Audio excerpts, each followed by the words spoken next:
யார் இறைவன்? ஓம் சாந்தி.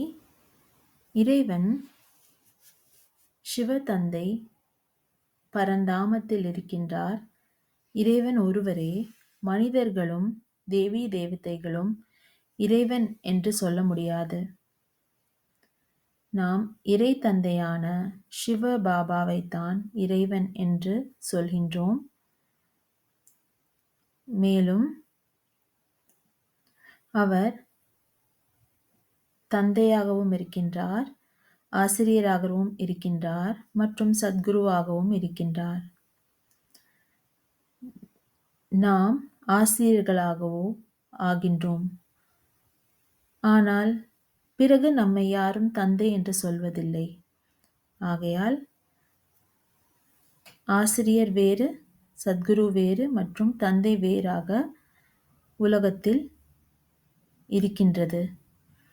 ஆனால் இங்கோ இறைவன் ஒருவரே மூன்றாகவும் இருக்கின்றார். அதாவது தந்தை, ஆசிரியர் மற்றும் சத்குரு. ஆகையால் நாம் இப்பொழுது தந்தையை நினைவு செய்தோம் என்றால் ஆசிரியரையும் நினைவு செய்வோம் மற்றும் சத்குருவையும் நினைவு செய்வோம். ஏனென்றால் அவர் ஒருவரே. மூன்று உறவுகளும் ஒருவரே.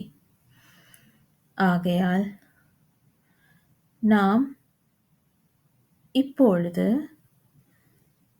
அந்த தந்தையை, ஆசிரியரை, சத்குருவை நினைவு செய்வோம். அவர் மிகப்பெரிய தந்தையாவார். அனைவருக்கும் தந்தை அவரே.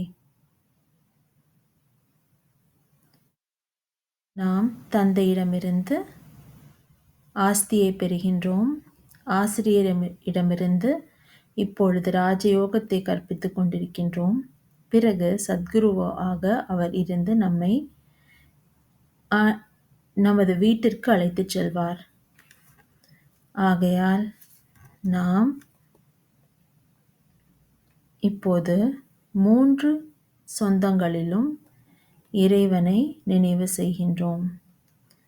இறைவனாக இருப்பதோ சிவதந்தை மட்டுமே. அவர் ஒரு ஒளிப்புள்ளியாக இருக்கின்றார். அவருக்கு உடல் அல்ல.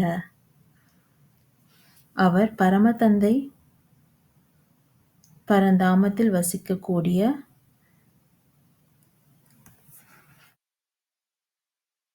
மறுபிறவி எடுக்காத தந்தையாக இருக்கின்றார். ஓம் சாந்தி.